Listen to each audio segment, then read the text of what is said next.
Most recognizable theme song in television every Sunday. Of course, if it's Sunday, it is Meet the Press every day. 5 p.m. Eastern Time at MSNBC, MTP Daily. My favorite guy in television. Bernie loves him, too.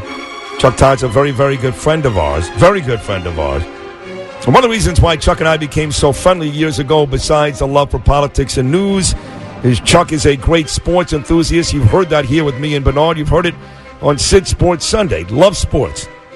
So when I sent out this tweet last night, I texted Chuck, and Chuck always gets right back to me because I'm famous and we're good friends. So I sent out this tweet, and all I did was ask a question. Didn't suggest anything, didn't imply anything, just asked a question. Do you think that Barack Obama would have tweeted enthusiastically about a college basketball player getting hurt if he wasn't black? And even though I just asked a question, I'll tell you the answer right now is no. He ain't going to tweet it. I don't care if he's sitting there courtside or not. That's my opinion. Doesn't make the man a racist. He just happens to favor African-American ball players, just like I favor Sandy Koufax. But I still got savaged on Twitter last night, something Chuck Todd is entirely used to. Chuck, you saw the question. What was so wrong about the, whether you agree, disagree, yes or no, what was wrong about the question? Nothing was wrong about the question. I know this is what's happening. And this is what social media has done, is on social media, and if you just lived on social media, you would think the country is a tinderbox. The next racially charged event, and boom, the country's going to explode. If you stay off of social media, you're like, whatever. Agree. Yeah, I agree with you. I'm not kidding. It's just like, whatever. If you actually look back over 30 years, things are better. 30 years ago. Things are better than they were 20 years ago. Yes. So it is this, I think just social media, I don't want to say people lose their minds, but whatever it is in our brains, we don't have that sort of quick, just tap the brake pedal for a second and just say to yourself, what am I about to say? Does it really matter? Or does it really reflect reality? And if you just tap the brakes for a second, most of the time you probably wouldn't tweet it, or you would tweet differently. Oh, so it sounds like you're taking me to task here, Chuck. No, I'm not. I don't mean it. No, because when I ask but when I ask I understand. No, because when I ask a question and you look at the comments and responses, and I'm being called everything from a race baiter to a racist, when in fact I said flat out, doesn't make him a racist if he enjoys a black ball player. He's a black guy. That was my issue, is you can't even ask a question anymore these days without being labeled. No, exactly. Look, I did an experiment once. I did 2 tweets in a row. And I just used one word in each tweet. One was Sarah, and the second was Palin. Wow. I didn't say anything else. You know the responses. You can only imagine the responses. And the responses that had to do with me were, you're trying to do this. Why do you hate her so much? Why do you love her so much? Why do you do... And you're just like, it is, to me, all that matters. And I think that the only thing I'd lecture you about, Sid, is just remember, every one of those tweets says everything about them and nothing about you. Oh, and that's the point. I think that if everybody looked at social media and realized their responses were reflective of themselves rather than the person they think they're going after, and if you viewed it that way, we might have a different conversation on Twitter. Chuck Todd from Meet the Press with some very insightful social media analysis right here on the Bernie and Sid Show. Chuck, it might have been a bad week for the media. You had the Covington lawsuit versus the Washington Post, the Jussie Smollett saga. A lot of people say that the media didn't exhibit sufficient skepticism as journalists. And, of course, Lara Logan comes out, a woman well admired, respected. The media is 90% biased. They don't use 2 sources any longer. They go with single anonymous sources, et cetera, et cetera. What do you say about all that, Chuck Todd? I say that people that want to paint with a broad brush have their own agenda and their own bitterness. Here's what I promise to do. If I ever have a problem in my career, I'm not going to blame other people in the media for it. I'm not going to blame everybody else for it. So I'm going to set that aside.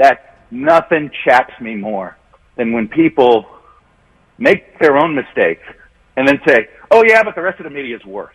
Lara Logan made a mistake. The rest of the media is that. My point is, that's right. And that's own it. and worry about cleaning up your own shop before you worry about pointing out the messes everywhere else. That's all I'm saying. Snap. That's fair. And what I would also say, she may have a lot of knowledge about how her employers work, but you don't have a lot of knowledge about where other employers work. Now, let me go to Justice Smollett, because I actually have a different view of this. I actually look at it, while individual members of the press jump to conclusions, this is a social media hype. Without social media, I actually think this story gets covered way more responsibly. In the age of pre-social media, there would have been more skepticism automatically. There would have been, I think, more responsible coverage at the beginning. I actually look at this over the last month and say, you know what? Say what you will about the initial jumping to conclusions. Actually, crowdsourcing reporting worked. So we can sit here and individually cherry pick and say, this person jumped to conclusions. Robin Roberts. Robin Roberts. And you know what?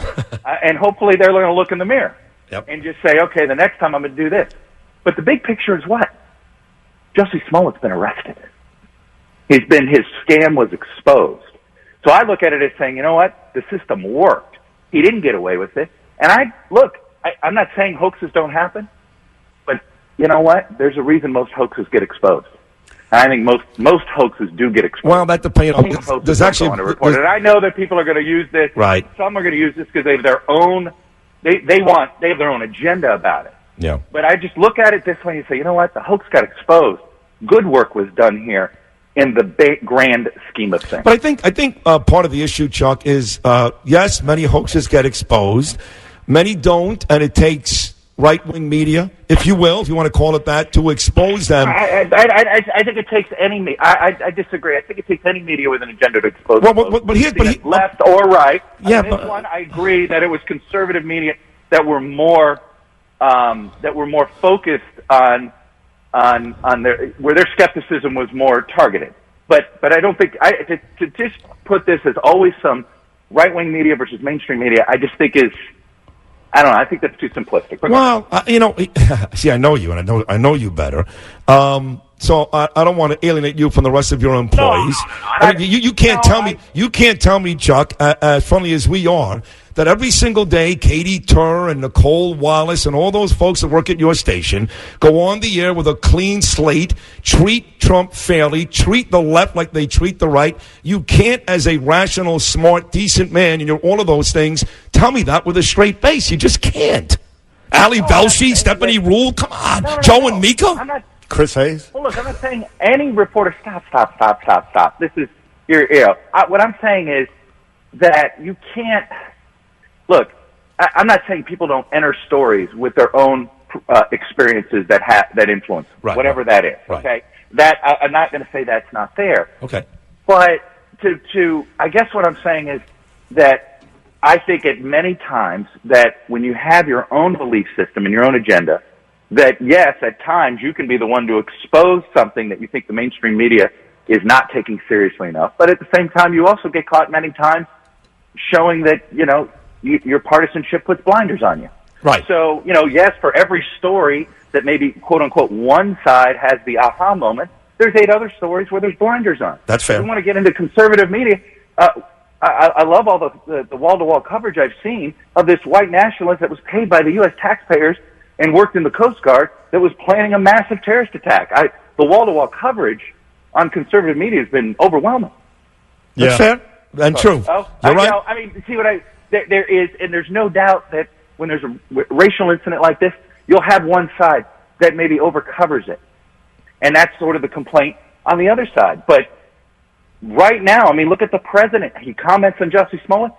Crickets on this white nationalist terrorist.